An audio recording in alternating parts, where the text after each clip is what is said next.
Bonjour tout le monde et bienvenue à cette édition BookTube.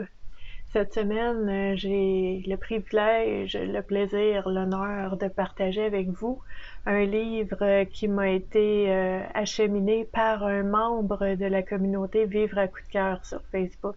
Donc, je suis très heureuse. C'est toujours spécial quand une personne abonnée à la communauté partage un petit peu le fond de sa pensée et aussi des moments importants de sa vie pour le bien-être de toutes les personnes. Donc, c'est vraiment très précieux pour moi et je suis très heureuse d'avoir reçu ce livre-là. Donc, l'auteur, l'abonné de la communauté Vivre à coup de cœur, c'est Marc Beauvais. Marc Beauvais qui a écrit le livre ici, La résilience après l'enfer. Très évocateur comme image. C'est un livre vraiment qui est en bon québécois, qui fesse dans le dash, on va dire. C'est cru, c'est raide, c'est dur. C'est pas facile à lire. Pourquoi c'est pas facile à lire? Parce que je vous dirais le moindrement qu'on a de l'empathie dans la vie et qu'on ressent vraiment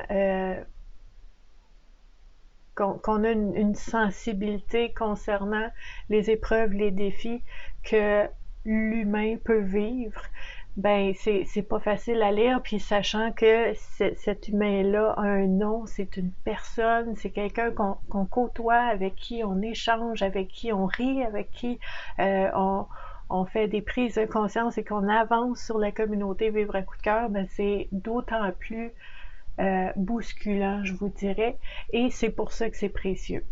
C'est pour ça que c'est précieux. J'imagine pour Marc que ça n'a pas nécessairement été facile à écrire. En même temps, tu sais, j'étais pas là quand il l'a écrit, je ne sais pas dans quel état il était quand il l'a écrit, mais de la façon que moi je le lis, je ressens tellement euh, un beau laisser-aller, hein. Tu sais, c'est cru, là. Ça dit ce que ça dit, puis c'est pas enveloppé dans de la ouate, puis c'est pas cute, c'est pas romantisé, c'est pas poétique. Pantoute pour deux scènes, c'est cru. C'est du vécu vraiment très pur. Donc, on ressent vraiment l'émotion là-dedans. C'est ça, hein? À l'arrière du livre, là, c'est écrit: ce livre est dur dans ses propos, mais démontre que peu importe les embûches que nous vivons ou avons vécues, il est possible de s'en sortir la tête haute et d'en être fier. Et de se servir de ces épreuves pour devenir plus fort et aussi d'accepter l'aide qui nous est offerte et surtout faire confiance aux personnes en place qui croient en nous. Donc, c'est vraiment quelque chose. Puis Marc, dans ce livre-là, nous raconte son histoire, en fait, tu sais, d'avoir été laissé à la crèche, blessure d'abandon qui est là, par des parents qui vivaient des problèmes au niveau de la santé mentale, la toxicomanie, famille dysfonctionnelle, relations de couple dysfonctionnelles entre ses parents, d'avoir été adopté, hein, ses parents, des parents adoptifs, euh, tout ça en partant, hein, puis d'avoir vécu de la violence physique, de la violence verbale, de la violence émotionnelle, de la violence psychologique, de la violence au niveau des abus sexuels aussi qu'il a vécu, de la négligence. Donc, c'est vraiment pas facile de ce côté-là. On parle aussi, Marc nous parle de sa vie avec la toxicomanie, la criminalité. Il est allé en prison, il est sorti de prison, il est retourné en prison. Tout ce cycle-là, le cycle aussi au niveau de la santé mentale, tu sais, la dépression, la déprime, l'anxiété, les tentatives de suicide, hospitalisation à la psychiatrie, rencontrer quelqu'un, être retourné à la rue. Hein, à un moment donné, il fallait qu'il couche. Il était à la rue, donc il couchait à son travail pour ne pas être dans la rue. C'est tout un vécu. Puis en fait, ce que j'aime beaucoup de son histoire, c'est que personnellement, moi, quand je lis ça, il y a toujours un filigrane, des fois très pâle, mais qui existe quand même en arrière-plan d'espoir. Il en essaye des affaires. Il essaye des affaires, puis des fois ça fonctionne, des fois ça marche pas, des fois il tombe en pleine face, puis là il se relève, puis il fait des erreurs, puis il essaye d'autres choses. Puis pour essayer dans la vie, avant d'essayer, il faut avoir un espoir que peut-être ça peut marcher, sinon on n'essayerait pas. Donc moi, je vois vraiment cet espoir-là en arrière, qui est selon ce qu'il nous raconte dans son livre, parce qu'il nous dit pas tout, hein, c'est sa vie privée aussi, mais de ce que je lis là-dedans, je vois l'espoir qui a toujours été là, que des fois cet espoir-là a été déçu, trahi, oui, mais l'espoir était là quand même. Faut pas l'enlever, ça, c'est important. Donc, dans ce livre-là, on retrouve ça, on retrouve toutes ces épreuves-là, ces défis-là, on retrouve une partie aussi d'auto-sabotage, des fois, qui arrivait aussi. Mais toujours avec cet espoir-là en arrière. Puis un élément que j'ai beaucoup aimé de son livre, c'est à la fin, quand Marc a rencontré Lucie. Lucie, là, c'est pas une grande histoire d'amour que je vous parle, là. Lucie, là, c'est une directrice d'un organisme communautaire qui travaille avec les personnes qui font de l'anxiété. Anxiété, phobie, stress, toutes ces choses-là. Puis Lucie et Marc, leur chemin, se sont croisés. Puis ça, c'est magnifique. Moi, je crois pas au hasard. Je crois qu'il y a des rendez-vous comme ça. C'est comme wow!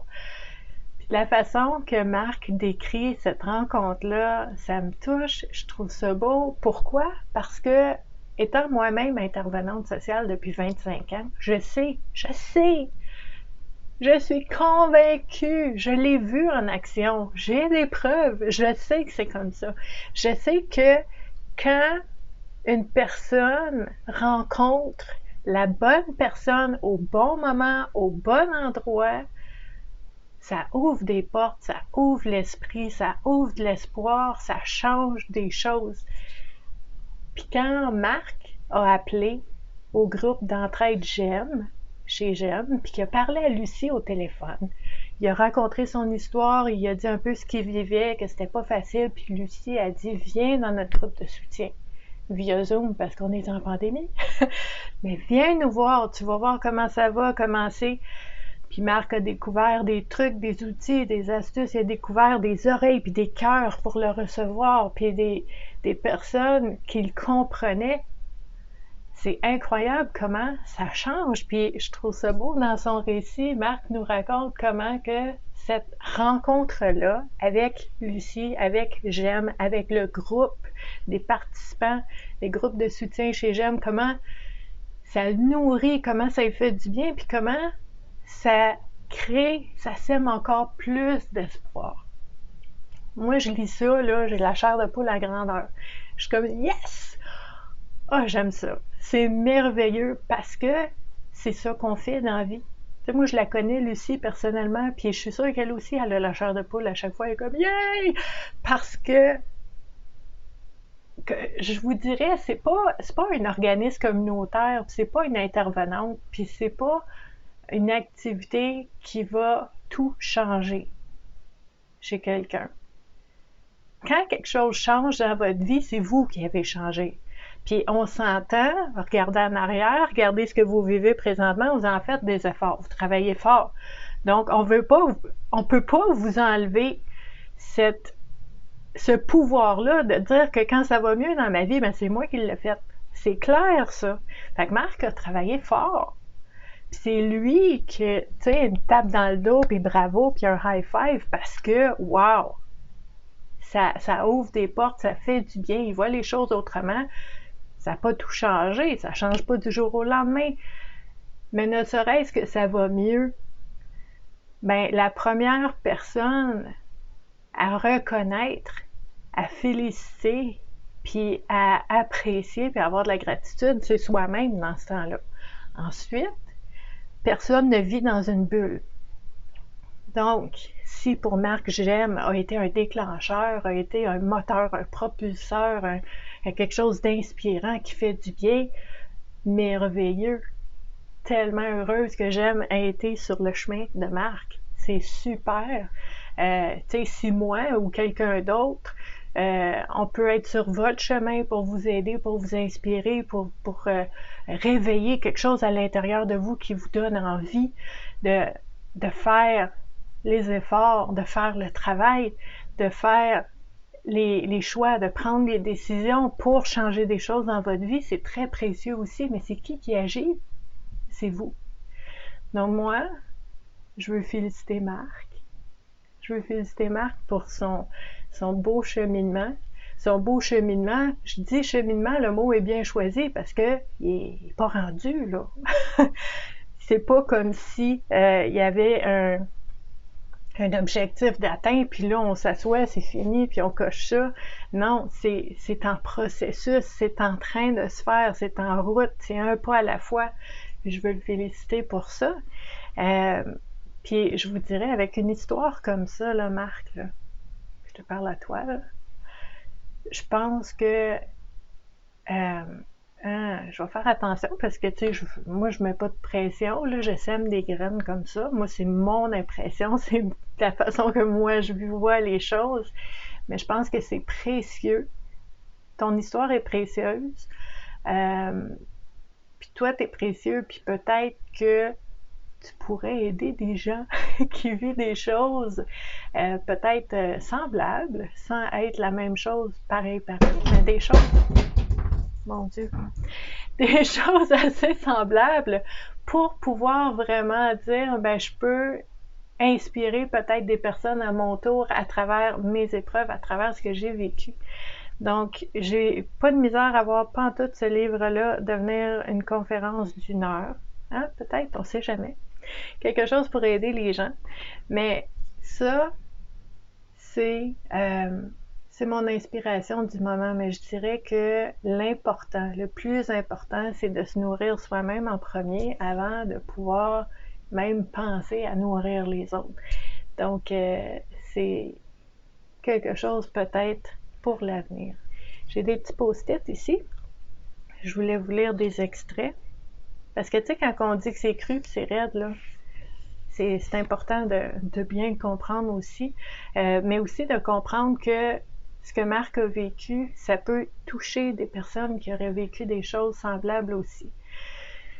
Donc, il y a un extrait où est-ce que Marc dit « La violence faisait partie du quotidien. Tout dépendait comment mon père allait. Ma sœur souvent était battue dans sa chambre sur son lit à baldaquin. Ma mère faisait office de punching bag. Dans mon cas, je me souviens de quelques fois où mon père prenait plaisir à me frapper dans la cuisine les culottes baissées devant la visite et tout le monde riait. Pourquoi ma mère ne me protégeait pas, allait savoir. Elle avait probablement peur de ce monstre. Combien de fois ma sœur et moi étions assis sur la galerie en façade de la maison pendant que mon père frappait ma mère en dedans. Dans un geste de désespoir, je me souviens m'être interposée entre les deux pour qu'elle cesse de faire mal à ma maman. Pas facile. Un autre extrait. À un moment donné, ma mère commençait à faire des overdoses. Trouver sa mère étendue sur le plancher de la cuisine sans connaissance, une scène qui se renouvela beaucoup trop souvent. Quel traumatisme pour des enfants de 10 et 13 ans. Les seules personnes sur qui nous pouvions compter étaient ma marraine et sa conjointe. Elle partait de Sainte-Dorothée pour nous venir en aide. Je savais pas à ce moment-là qu'elle prendrait autant de place dans ma vie, toujours présente à chaque appel à l'aide, même lorsque j'étais en prison. Elle a pris son rôle de marraine au sérieux et en fait, elle a pris la place de mère qui était vacante. Je lui en serai toujours reconnaissant. À partir de ce moment-là, jusqu'à aujourd'hui, à 56 ans, elle ne m'a jamais laissé tomber. Vous voyez, malgré les épreuves et tout ça, il y a de la reconnaissance, il y a de la gratitude, il y a l'espoir qu'il y a des personnes, même s'il n'y en a pas 10, il y a des personnes présentes pour lui qui ont fait du bien. Je trouve ça vraiment beau. Donc, puis là, il y a un extrait quand Marc a rencontré Lucie chez Gem. Elle m'écoute d'une oreille attentive sans m'interrompre ou presque. Durant cette rencontre, Lucie, avec son empathie et toute sa personnalité, réussit à me convaincre que j'ai ma place chez Gem. Ça fait très longtemps que j'ai pas fait confiance à quelqu'un.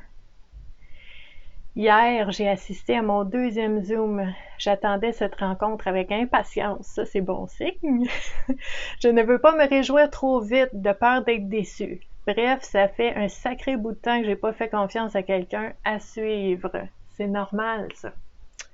C'est vraiment normal de se sentir comme ça. Mais Marc donne la chance au coureur et se donne la chance à lui-même d'aller chercher du soutien qui va pouvoir l'aider à s'épanouir à partir de maintenant. Donc, un autre extrait que je trouvais beau, ok?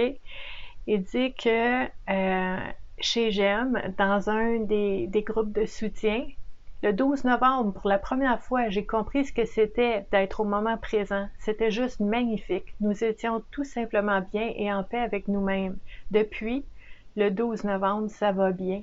Beaucoup plus de positif que de négatif. Je dois faire attention, ne rien prendre pour acquis. Je ne lâche pas.